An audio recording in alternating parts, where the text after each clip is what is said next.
Good evening बच्चों। Good evening. आज आप लोग वृत्त के बारे में पढ़ेंगे। किसके बारे में? वृत्त के बारे में। वृत्त क्या है? एक गोला है जो समतल स्थान पर खींचा जाता है। वृत्त को अंग्रेजी में सर्किल क्या कहते हैं? सर्किल कहते हैं। किसी समतल में वृत्त एक ऐसी वक्र आकृति है जिसमें एक केंद्र बिंदु होता है। केंद्र बिंदु से प्रत्येक बिंदु की दूरी समतल पर हर जगह बराबर होती है। तो वृत्त हम कहाँ खींचते हैं? समतल पर। जैसे यह ब्लैक बोर्ड समतल है। क्या है?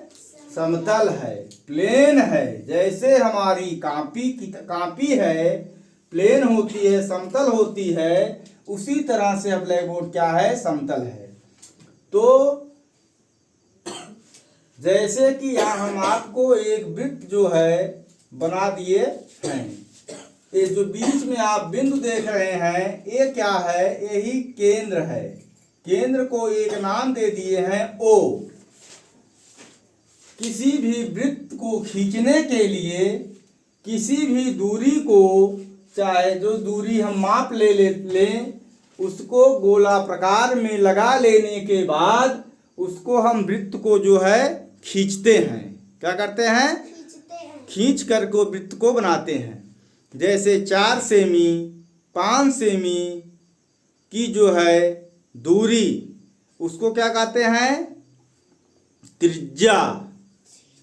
जो हम चाप लेंगे वह त्रिज्या होती है। उसको ले करके उसको ऐसे रख करके हम वृत्त को बना देते हैं।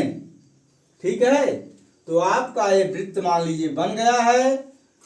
आपके O है, क्योंकि ये इसके O से आप देखते हैं कि जो लाइन है, रेखा है। रेखा जो है क्या होती है? रेखा की परिभाषा बताए हैं 2 बिंदुओं के बीच की दूरी। तो रेखा में, इस रेखा में बहुत सारी बिंदुएं हैं और हर बिंदु पर जहां हम चाहेंगे उसकी दूरी वृत्त में बराबर होती है। अब जैसे O, यहाँ कोई बिंदु आपका P है, तो O से P की दूरी जो है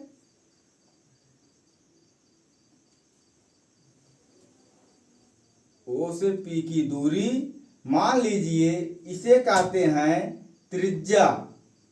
O P क्या है? बराबर त्रिज्या। ये त्रिज्या दर्शाई जाती है R से। और इसमें जो है P और Q की दूरी अगर हम मान ले, P और O या OP की दूरी R बराबर क्या है? 4 सेमी। क्या है? 4 सेमी। तो अब चाहे जहां हम लेंगे, अगर यहां हम लेते हैं R,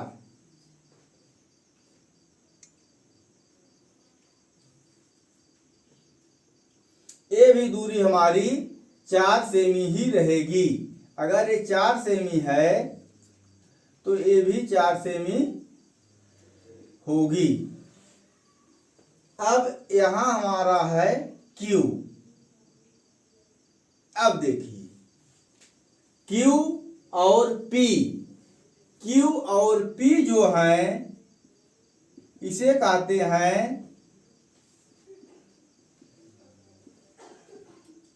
व्यास। QP क्या है? व्यास है। व्यास जो है त्रिज्या का दूना होता है। व्यास त्रिज्या का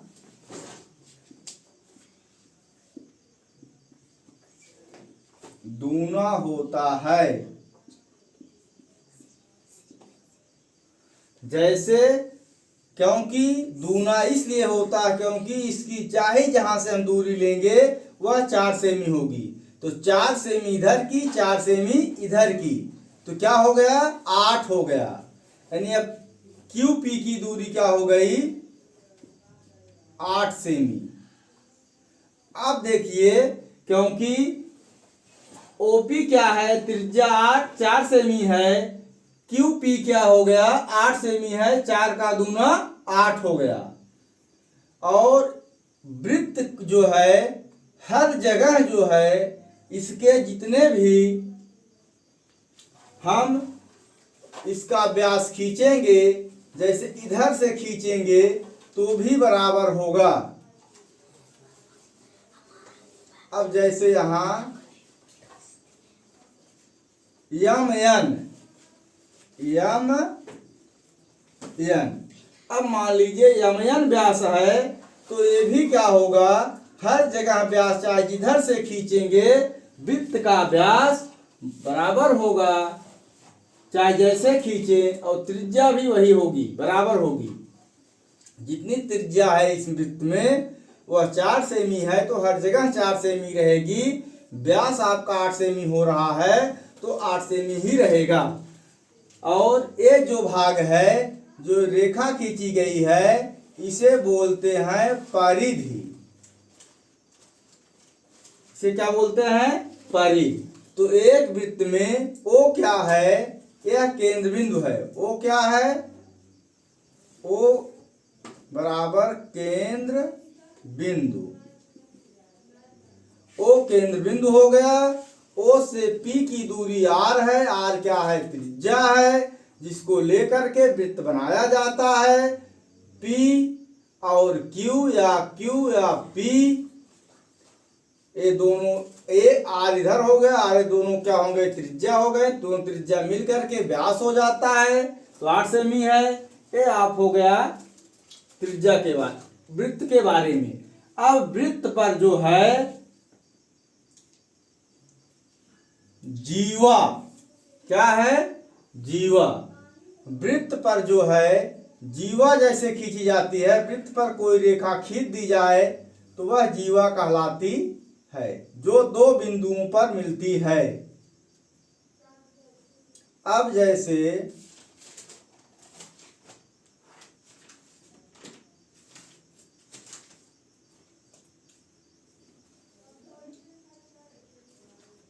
पी तो है ही है, यम एन। अब एक जीवा हमारी यम एन हो गई, एक जीवा आपकी आर एस हो गई। इधर एक जीवा हम जो है खींच देते हैं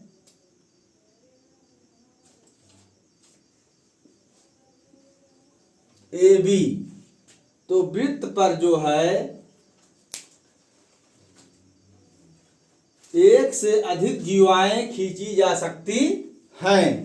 वृत्त पर जो है एक से अधिक जीवाएं खींची जा सकती हैं, और सबसे जो है हमारी जीवा, सबसे जीवा जो खींची जाएगी वह जो है सबसे लंबी होगी, वह जो व्यास की जीवा होगी। क्या होगी, सबसे लंबी जीवा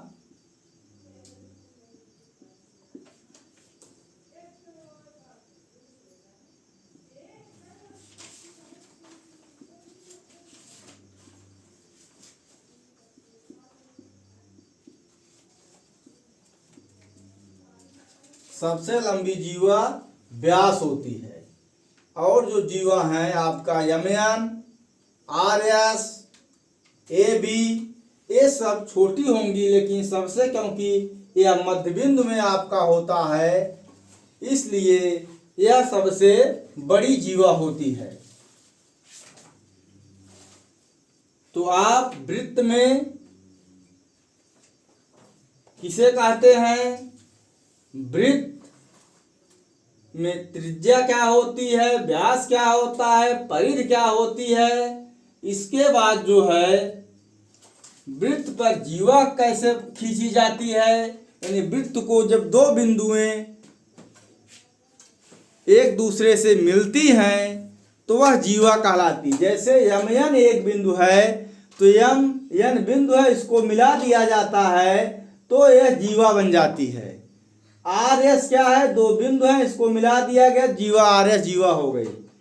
ए बी क्या है, ए बी एक बिंदु, दो बिंदु है, एक यहाँ एक यहाँ, इसको मिला दिया गया, आर ए बी क्या हो गई, वह जीवा हो गई।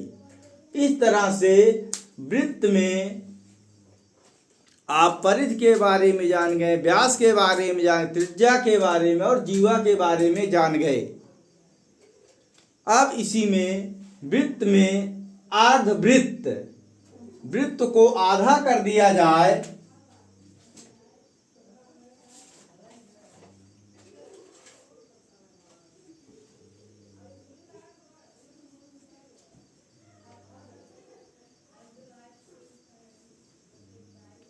अब ये जो चित्र बन गया है यह क्या है, अर्धवृत्त है। क्या है, अर्धवृत्त। वृत्त का आधा, अर्ध माने आधा, अर्धवृत्त वृत्त का आधा भाग। तो इस तरह से ये हो गया वृत्त का आधा भाग, वही डिवाइड करता है जहां आपका व्यास होता है। व्यास से जो है, तो केंद्र बिंदु से व्यास बनता है, उसी को जो आधा जो है आपका हो जाएगा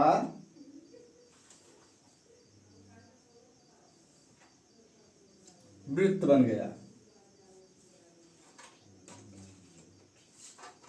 अर्धवृत्त। इस तरह से आप देखिए कि ये वृत्त है, इसका आधा भाग क्या है, यह अर्धवृत्त है। क्या है,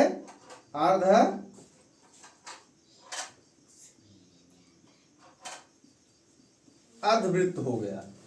तो आपका वृत्त जो है के बारे में आप लोग पढ़ लिए हैं। अब वृत्त के कुछ बारे में जो कुछ चीजें हैं वह जो है आप लोग कल पढ़ेंगे।